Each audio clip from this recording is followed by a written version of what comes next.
జై శ్రీమన్నారాయణ. శ్రీమద్ భగవద్గీత. ఈ భగవద్గీత అనేది మనకి 18 అధ్యాయాలతో కూడింది. అందులో మనకి మొదటిగా అర్జున విషాద యోగం అనే ప్రశ్నతో మొదలవుతుంది. ఈ అర్జునుడికి కలిగినటువంటి విషాదం అంటే దుఃఖం. ఎందుకు కలిగింది దుఃఖం అంటే, ఎప్పుడైతే యుద్ధానికి సిద్ధమయ్యి రథాన్ని 2 సైన్ల మధ్య నిలపమనడానికి కృష్ణుడు తీసుకొచ్చి 2 సైన్ల మధ్య నిలిపాడు. ఎప్పుడైతే తన పక్క ఉన్న వారిని వాళ్ళ పక్క ఉన్న వారిని చూసేటప్పటికి అవతల పక్క ఎవరున్నారు? తాతలు, తండ్రులు, అలాగే గురువు, విద్య నేర్పిన గురువు ఉన్నాడు.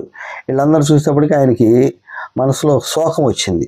ఎందుకనంటే, ఇప్పుడు విద్య నేర్పిన గురువుని చంపడం అంటే అది పద్ధతి కరెక్ట్ కాదు, అది న్యాయం కాదు.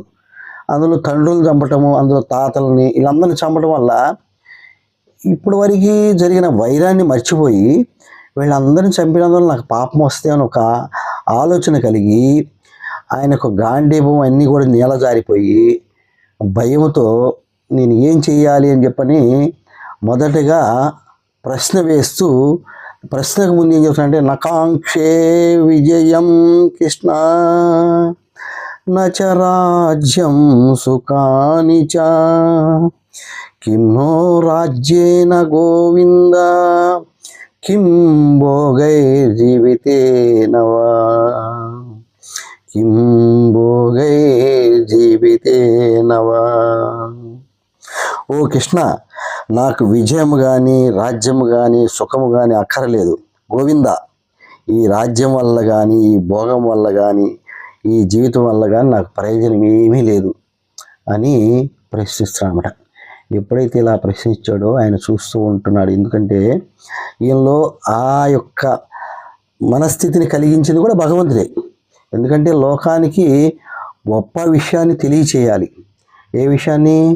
శ్రీమద్ భగవద్గీత మనకి రావాలి అంటే ఈయనలోంచి ప్రశ్నార్థకం రావాలి.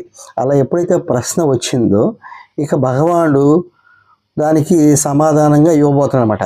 ఎందుకంటే మనకి జీవితంలో ఇవాళ ఒక అర్జునుడికి ఒక చిన్న ఈ ప్రశ్న, ఒక యుద్ధ సమయంలో తను కూడని వాళ్ళ మీద జాలితనం వచ్చింది. అది చాలా తప్పనమాట. ఎందుకంటే ఒక చోటకి నువ్వు యుద్ధానికి పోయినప్పుడు, లేదా ఒక పనికి పోయినప్పుడు నీ బంధువులు నీవు అని ఎప్పుడైతే జాలి వచ్చిందో అప్పుడు ఏమవుతుంది? అక్కడ నీలో పిరికితనం వస్తుంది. ఎప్పుడైతే పిరికితనం వచ్చిందో అప్పుడు నీలో నువ్వు చేయాల్సినటువంటి కర్తవ్యాన్ని విడమర్చేసేస్తావు. ఎప్పుడైతే కర్తవ్యాన్ని వదిలేస్తావో నీకు ఆ పాపదోషం కూడా నీకు అంటుకుంటుంది. కర్తవ్యాన్ని విడవద్దని చెబుతున్నాడు.